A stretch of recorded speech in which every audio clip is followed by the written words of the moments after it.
Since Cleopatra died, I have lived in such dishonor that the gods detest my baseness.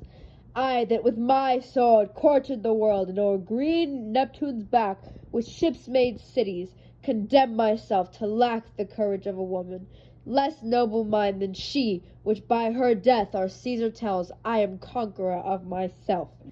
Thou art sworn, Eros, that when the exigent should come, which now is come indeed, when I should see behind me the inevitable prosecution of disgrace and horror, that on my command thou then wouldst kill me.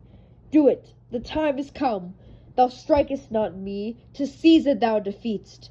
Put colour in thy cheek.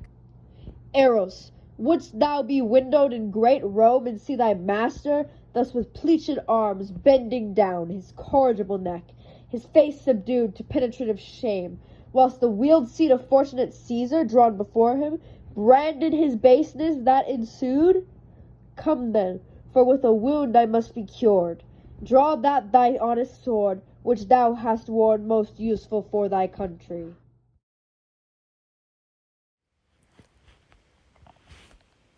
Okay, this is from the play Antony and Cleopatra.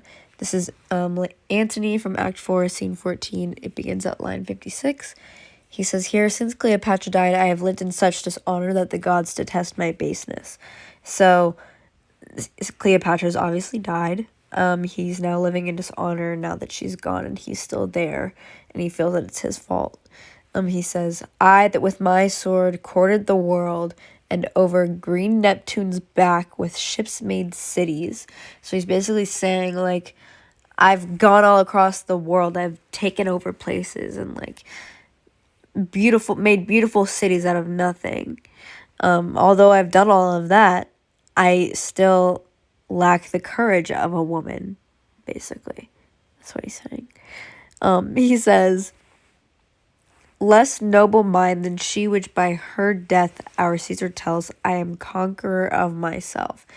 So he's basically saying, I can't live up to her. She's basically rubbing it in Caesar's face. Hey, you can't kill me. Too bad. I'm the only person that can kill me.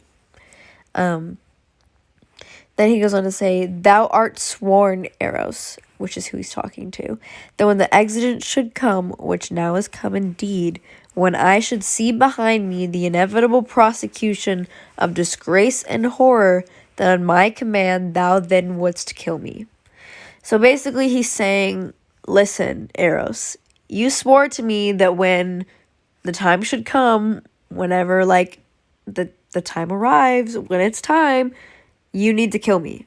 I'm going to tell you when to kill me. You need to kill me. He goes on to say, do it. The time is come. Thou strikest not me. To Caesar thou defeatst.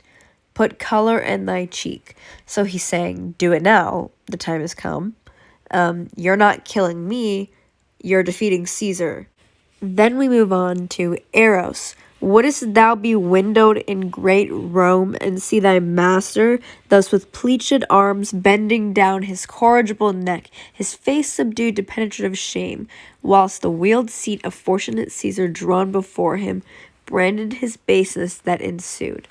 It's kind of a lot, but at the beginning he's basically saying, listen, do you want to see me in Rome, like, following behind Caesar on his chariot, like, while they're all celebrating, and, like, he's humiliating me, basically. Do you want to see that? Obviously, Eros says, I don't want to see that. So he says, come then, for with a wound I must be cured. Draw that thy honest sword which thou hast worn most useful for thy country. So he's basically saying, okay, then get this show on the road. This is how it's gonna end. Hurt me, and you'll be doing a great service to your country. Basically, yeah. The end.